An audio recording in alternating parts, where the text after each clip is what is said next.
नमस्कार, मैं डॉक्टर हेमलता काटे, हिंदी विभाग, बालासाहेब देसाई कॉलेज, पाटन। आज आपके लिए लेकर आई हूँ एक नई कविता जो शिवाजी विश्वविद्यालय के विभाग 1 के अध्ययन के लिए रखी गई है और उस कविता का नाम है कृष्ण की चेतावनी, जिसे लिखा है रामधारी सिंह दिनकर ने। रामधारी सिंह दिनकर ने प्रस्तुत कविता के माध्यम से कौन सा संदेश दिया है और किसे चेतावनी दी है और वह चेतावनी देने के पीछे का कारण क्या है, ये सारी बातें हम कविता के भावार्थ के माध्यम से समझने का प्रयास करेंगे। इससे पूर्व इस कविता की पार्श्वभूमि अर्थात कविता का उद्देश्य।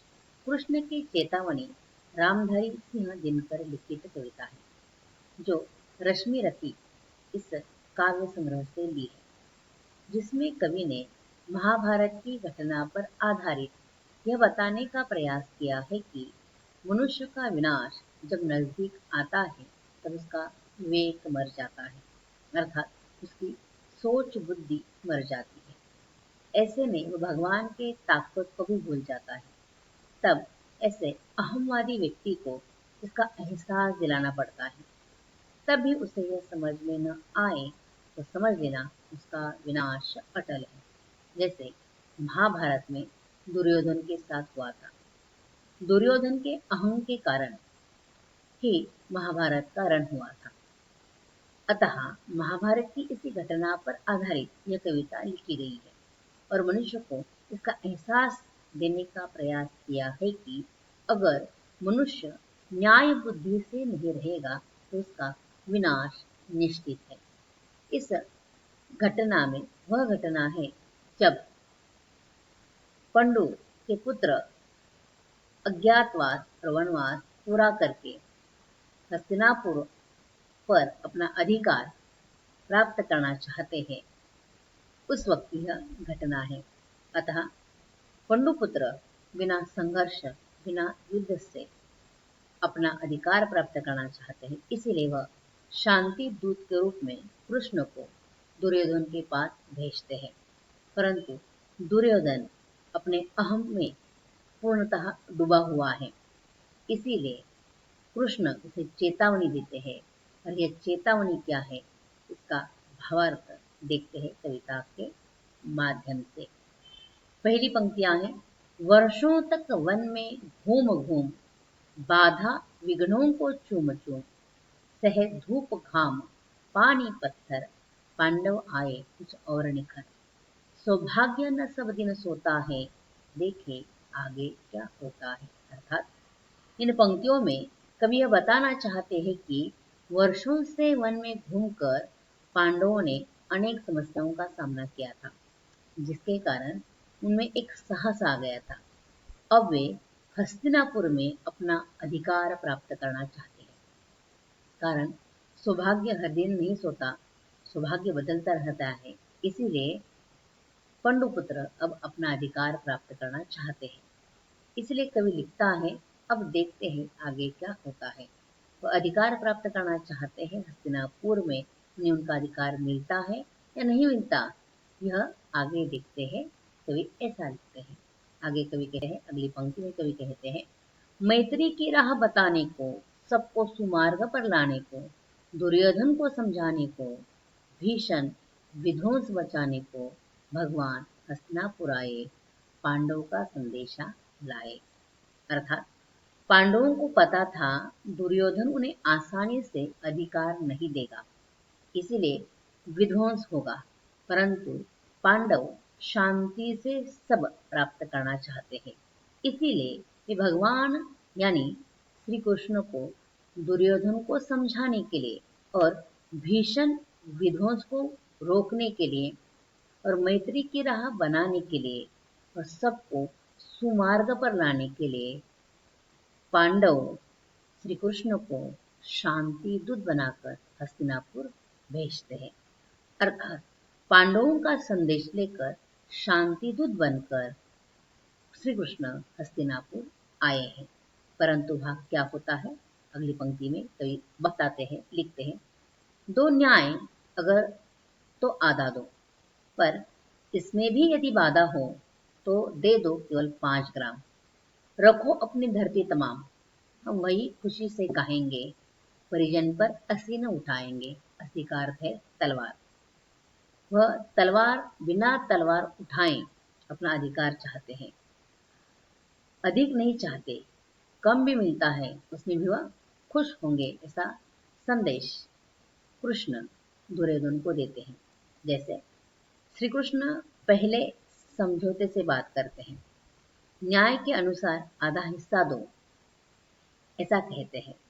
इसमें भी अगर कोई बाधा है तो केवल 5 ग्राम भी देता है दुर्योधन, और बाकी सारी जमीन अपने पास रख लेता है, तभी भी वह खुश रहेंगे।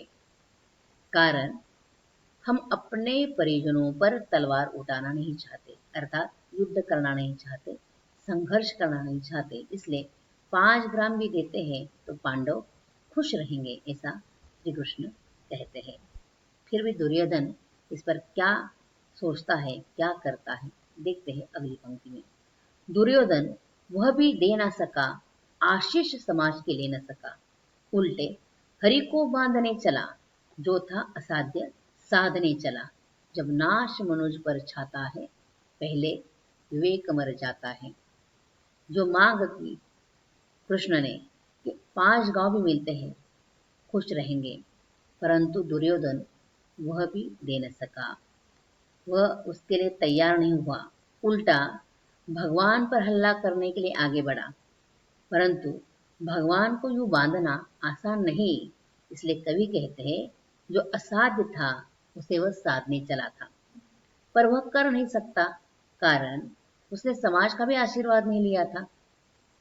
अब उसका नाश निश्चित है।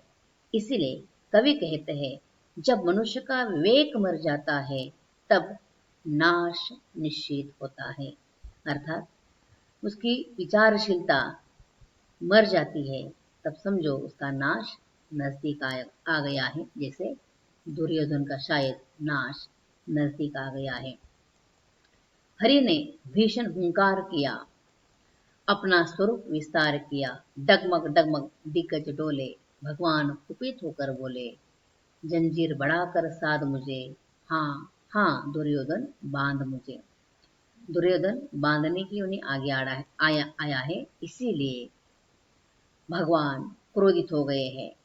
तब भगवान ने अपना रूप विस्तार किया और क्रोधित होकर बोले, दुर्योधन जंजीर लेकर आ और मुझे बांध ले, देखता हूं तू मुझे कैसे बांध लेता है।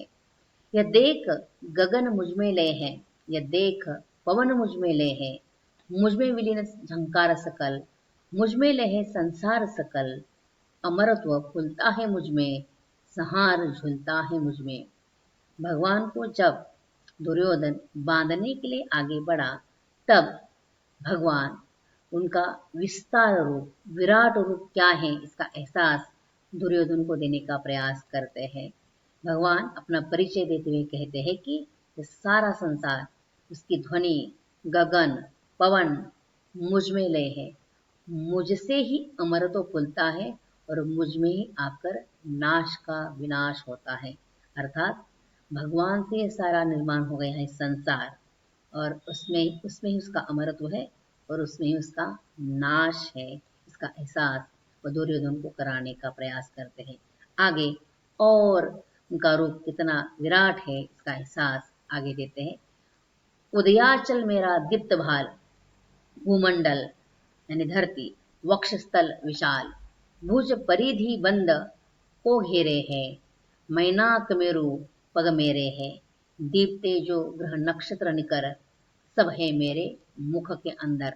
मैनाक मेरु एक पौराणिक पर्वत है, निकर यानी समूह। आगे अपने विराट रूप की कल्पना दुर्योधन को देते हुए भगवान कहते हैं, भगवान का मस्तक उदयाचल के समान अर्थात पूर्व पर उस कल्पित पर्वत की तरह जहां से सूरज उगता है। भगवान का मस्तक उदयाचल के समान अर्थात पूर्व उस कल्पित पर्वत की तरह जहां से सूरज उगता है। उसकी छाती धरती के समान विशाल है, उसके भुजाओं ने क्षितिज को घेरा है, मैना के मेरु पर्वतों की तरह उसके पैर है, जो ग्रह नक्षत्र समूह के साथ प्रकाशित है, वह सब उसके मुख के अंदर है। अर्थात ये धरती, ये क्षितिज, ये पर्वत, ये नक्षत्र सब उसमें समाये हुए हैं, इसका एहसास वह दुर्योधन को कराते हैं। आगे भगवान अपनी विराट रूप की कल्पना देते हुए कहते हैं, ध्रुव हो तो दृश्य कांड देख, मुझ में सारा ब्रह्मांड देख, चर अचर जीव, जग अक्षर अक्षर, नश्वर मनुष्य सुर जाति अमर, शतकोटि सूर्य, शतकोटि चंद्र, शतकोटि सरित, सर अर्थात तालाब, सिंधु सागर, मद्र मनोहर। अर्थात अगर आंखें हैं तो देख, ध्रुव यानी आंखें, आंखें हैं तो देख, मुझ में सारा ब्रह्मांड देख और मेरा यह अकांड दृश्य देख, जहाँ सजीव निर्जीव जीव है, नष्ट होने वाला न होने वाला जीवात्मा है, नश्वर मनुष्य है तो अमर सूर्य जाति है। इसके अतिरिक्त यहाँ 100 कोटि सूर्य, चंद्र, नदी की धारा, तालाब तो मनोहर सागर है।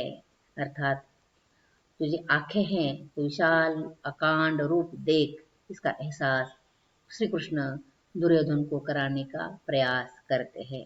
आगे भी श्री कृष्ण भगवान के इस विराट रूप का दर्शन दुर्योधन को देने का प्रयास करते हैं।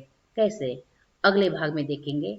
देखते रहिए क्रमशः कृष्ण की चेतावनी कविता, इसका भावार्थ आपने यहाँ तक सुना। धन्यवाद।